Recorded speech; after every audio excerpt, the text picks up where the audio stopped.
నమస్తే గురుగారు. నమస్తే అమ్మ. మన సనాతన ధర్మంలో గురుగారు గడపని లక్ష్మితో పోలుస్తాం. గడప లక్ష్మి అంటూ ఉంటాం. గడపని పూజ చేసే విధానం కూడా ఒకటి ఉంటుంది. ఏ రోజు పూజ చేయాలి, ఏ రోజు పూజ చేయకూడదు, ఎలా పూజ చేయాలి అన్నది కూడా. అండ్ గడప కూడా మనకి ఎన్నో మంచి చెడు సందేశాలను ఇస్తూ ఉంటుంది మనం కరెక్ట్గా అబ్జర్వ్ చేస్తే కనుక. మాలో చాలా మందికి ఒక్కసారి ఆ విషయాలను గుర్తు చేయరా? గడప అనేటువంటి విషయానికి వస్తే గృహప్రవేశము అనే విషయాన్ని మనం మాట్లాడుకోవాలి. గురుగారు, గృహప్రవేశ సమయంలో మంచి ముహూర్తం చూసుకుని మనము ఆ గడప దగ్గర కూష్మాండము, నారికేళము, కొబ్బరికాయ, నారికేళం అంటే కూష్మాండం అంటే గుమ్మడికాయ, నిమ్మకాయని మనం కట్ చేసిన తర్వాత లోపలికి మనం ప్రవేశిస్తాము. అసలు ఈ గడప దగ్గర ఎవరుంటారంటే ద్వారలక్ష్మి ఆవిడ పేరు. చాలా ప్రధానమైనటువంటి దేవాలయాల్లో కూడా ద్వారదేవతలు ఉంటారమ్మ. ద్వారదేవతల్లో ఇప్పటికీ కూడా పూరీలో జగన్నాథుడిని రక్షించేటువంటి ద్వారదేవత కాళీ స్వరూపము అయినటువంటి దేవత ఉంటుంది. ఆ దేవత ఎలా కూర్చుంటుంది అంటే మనం మామూలుగా రెండు కాళ్ళ మీద కూర్చుని ఇలా చాలా సీరియస్గా చూస్తున్నట్టుగా కనిపిస్తుంది. మీరు ఎప్పుడన్నా పూరి వెళ్ళినప్పుడు లేకపోతే జగన్నాథ మందిరాలు మనకు హైదరాబాద్లో కూడా ఉన్నాయి, ఇప్పుడు చాలా చోట్ల జగన్నాథ మందిరాలు కింద ఆ అమ్మవారు వి అనే అక్షరంతో స్టార్ట్ అవుతుంది. నేను మర్చిపోయాను అమ్మవారి పేరు, బట్ ఆవిడ కాళీ శక్తి. ఆ కాళీ విగ్రహము గడప మీద చక్కగా వాళ్ళు చెక్కి కూడా అక్కడ ఉంటుంది. పూరిలో ఇప్పటికీ ఉన్నది. అలాంటి దేవత ఆవిడ కృష్ణుడిని ఎవరు కూడా చెరుపు చేయకుండా, కృష్ణుడికి ఎటువంటి దోషము తగలకుండా కృష్ణుడిని రక్షించేటువంటి అమ్మవారే ఇక్కడ ద్వారదేవతగా ఉంటుంది ఇప్పటికీ ప్రధానమైనటువంటి అన్ని దేవాలయాల్లోనూ. అలాగే ద్వారము మీద చాలా దేవాలయాలకు వెడితే గజలక్ష్మీదేవి ఉంటుంది. ఈ గజలక్ష్మి ఏం చేస్తుంది? ఈ గృహంలో ఉన్నటువంటి వాళ్ళు అంటే ఆ దేవాలయం గజాంతైశ్వర్యము, గజములు ఎట్లా అయితే అభిషేకం చేస్తూ ఉంటాయో ఆ మాదిరిగా రోజు వీడు అంత అభిషేక ప్రియుడు కావాలన్నట్లుగా వీరి ఇంటిలో ఐశ్వర్యం అంటే ఏమిటి? మనం ఎంతసేపు డబ్బుగా భావన చేస్తాము. అది ఆరోగ్యము, శుభాలు జరిగేటువంటి గృహము కావచ్చు, చక్కగా నిత్యము కళ్యాణం జరిగేటువంటి గృహం కావచ్చు, చక్కగా నిత్యము కూడా దాన ధర్మాలు చేసేటువంటి గృహం కావచ్చు, చక్కగా ఐశ్వర్యప్రదాయమైనటువంటి గృహం కావచ్చు, ఆనందప్రదాయమైనటువంటి గృహం కావచ్చు. ఇలాంటివన్నిటినీ కూడా ఏనుగు మీద నిలబడి మనం రూపాయికాయను పైకి ఎగరిస్తే ఎంత దూరం అయితే పెడుతుందో అంతకాలము కూడా నీ ఇల్లు ఆ మాదిరిగా ఉండాలని చెప్పేదే ఈ గడప పైన ఉండేటువంటి గజలక్ష్మీదేవి యొక్క. గడప కింద ఒక దేవత, గడప పైన ఒక దేవత. చూడండి ఇక్కడ మనం ఇల్లు కట్టేటప్పుడే చాలామంది మేము ప్రధాన ద్వారం ఎప్పుడు పెట్టుకోవాలి అని చెప్పి మన దగ్గర ఉండేటువంటి సిద్ధాంతులందరినీ కూడా మంచి ముహూర్తం అడిగి ఆ ప్రధానమైనటువంటి ద్వారాన్ని అక్కడ ఏర్పాటు చేస్తాం. అంటే ప్రతి నిమిషము కూడా మంచి శక్తి ఆ ఇంట్లోకి ప్రవేశించాలి. ఈ ద్వారం మీరు అడిగినట్లుగా గడప లక్ష్మి అని అన్నారు, ఆవిడనే ద్వారశ్రీ అని అంటారు. ఈ గృహప్రవేశం అప్పుడు ఈ ద్వారానికి ముందరగా పూజ చెయ్యాలి. షోడశ ఉపచారాలన్నీ చెయ్యాలమ్మా. దానికి ముందరగా వినాయకుడి పూజ చెయ్యాలి.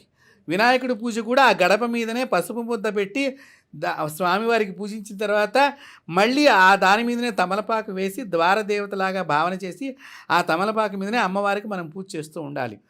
ద్వారశ్రీ అయి నమః ఆవాహయామి స్థాపయామి పూజయామి అనేటువంటి లక్ష్మీనామావళి ఉంటుంది.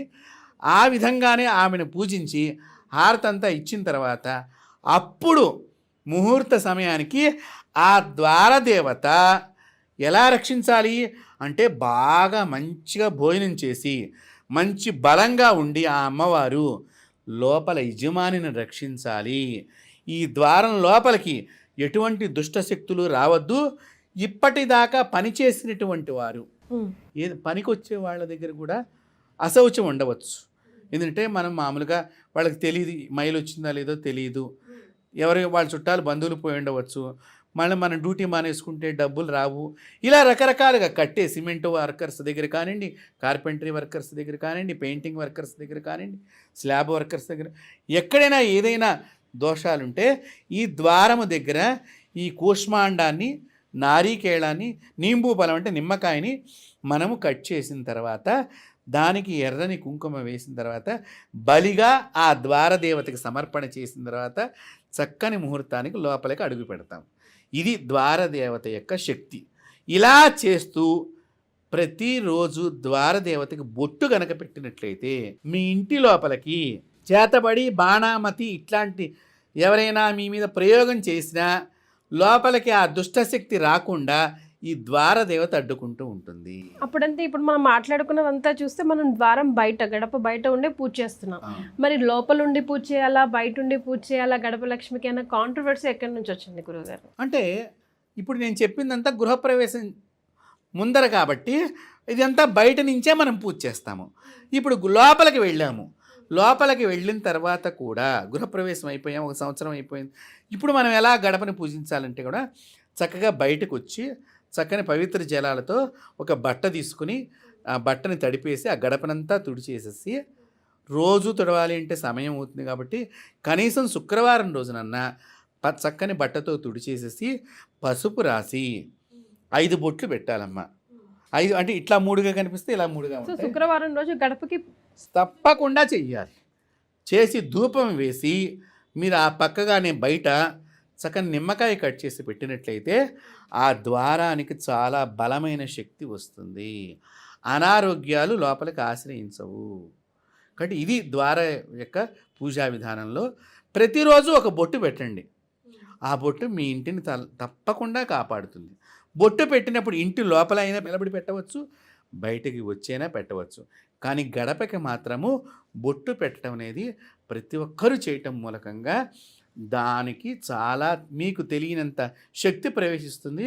ఎప్పుడైనా మీరు ఆ పట్టుకున్నప్పుడు కూడా ఒక్కొక్కసారి మీకు తెలియకుండా ద్వారం దగ్గర ఉండేటువంటి దేవత మీ లోపల కూడా ప్రవేశించే లక్షణాలు కూడా ఉంటాయి. అంత బలమైనటువంటిది. అందువల్లనే ద్వారానికి మన వాస్తు శాస్త్రంలో అంత ప్రాధాన్యతని ఇవ్వటం జరిగింది. చాలా సంతోషం గురుగారు. ఈరోజు నేను సుమన్ టీవీ ప్రేక్షకులు ఎంతో అదృష్టం చేసుకున్నాం. రకరకాల సందేహాలను నివృత్తి చేశారు. ధన్యవాదాలు. స్వస్తి.